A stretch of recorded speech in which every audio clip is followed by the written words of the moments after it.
YouTube,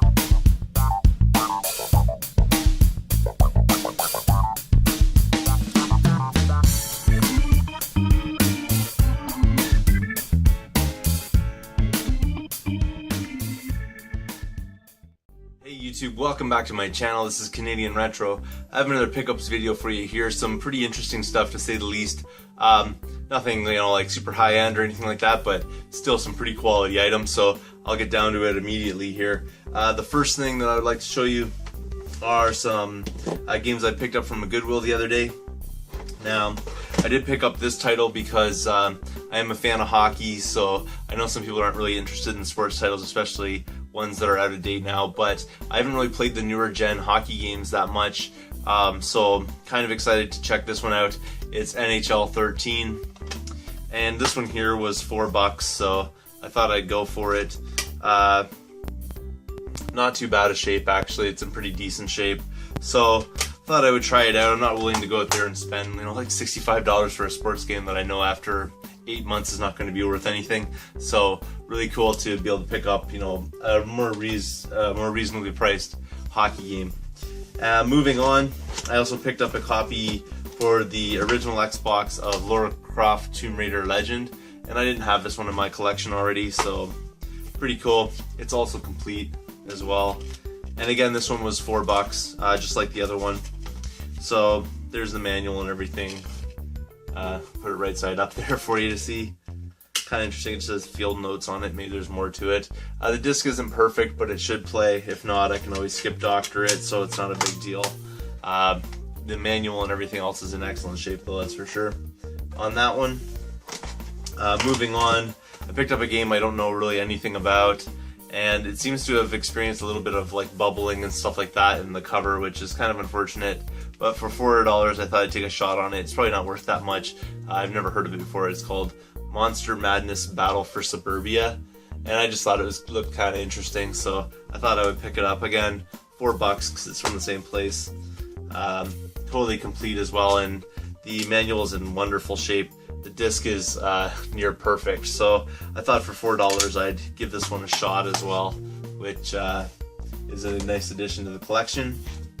And then finally, one of the Star Wars Battlefront games for PS2, again for $4. And again, it's totally complete. It's the greatest hits edition, but not too bad at all, really. The disc on this one is not in the world's greatest shape, but again, it should be able to play. If it doesn't, I can fix it up. It's not a big problem. So there it is right there, Star Wars Battlefront. I believe I have Battlefront 2 as well, so I'll probably end up just bundling these two together and selling them off as a pair, on Kijiji or something like that, just to basically recoup the money for the rest of that stuff that I am planning on keeping. Moving along, today I actually had some fairly good finds as well. I stopped in at a Value Village and I picked up this Indigo GameCube, which normally I wouldn't pick up GameCubes anymore just because I already have a number of them. And since the Wii is backwards compatible, there's really no point in me picking these up. But this one is a little better than just the console. It did come with the power supply, which if it didn't, I may not necessarily have gone for it, but there is another thing that's sort of keeping me in with this.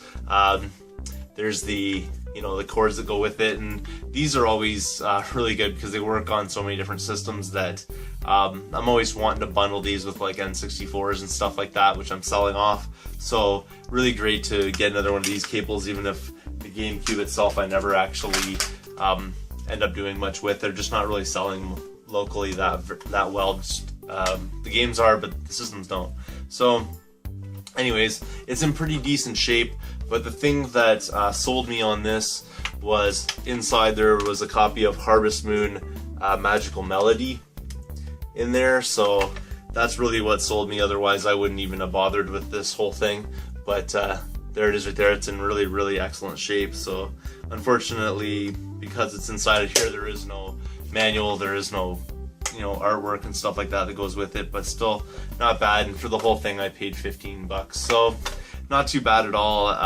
At the end of the day, basically, if I sell the power supply and this console for $15. I get my money back and I get to keep the game and the cord, which, you know, like I said, comes in really handy with other systems, so no big loss there.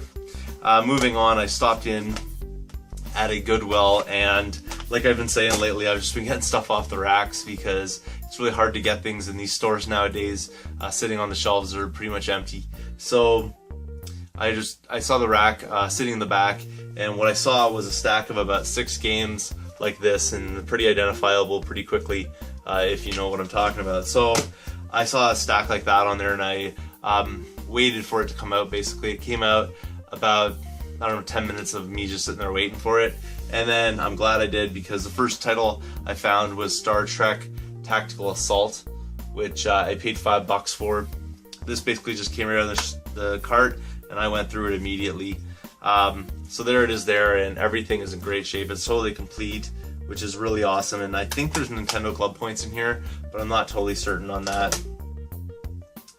The next one, which I picked up from the stack as well, was Pokemon Mystery Dungeon, and I'm not a Pokemon person. I mean, I was too old when that stuff sort of became really popular, and I know like some adults that are my age are into the Pokemon stuff, like they got into it later on, or maybe they matured a little later in life or something like that, but I never really got into it, and I know it's popular, and I know that, you know, people really enjoy it and stuff like that. There's just so many games out there that I do enjoy.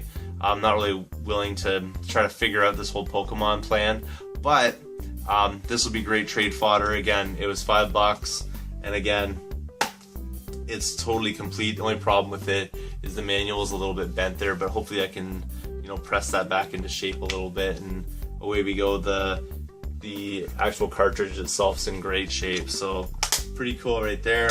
And then the final one was the icing on the cake. This is the best, I think, find for the day. Basically, was Pokemon Diamond version. It was also in that stack, and it's complete as well. Of course, the manual has, again, a little bit of maintenance that it'll need.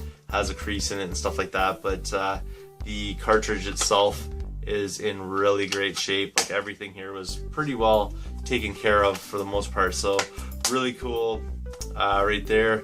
And again, that one there was $5, so not too bad at all. So those are my finds from the last couple of days. Not a whole ton of stuff here, but fairly quality things, I think. So thanks again for watching. If you haven't subscribed yet, please do. Feel free to thumbs up this video, comment down below, and I will see you all later.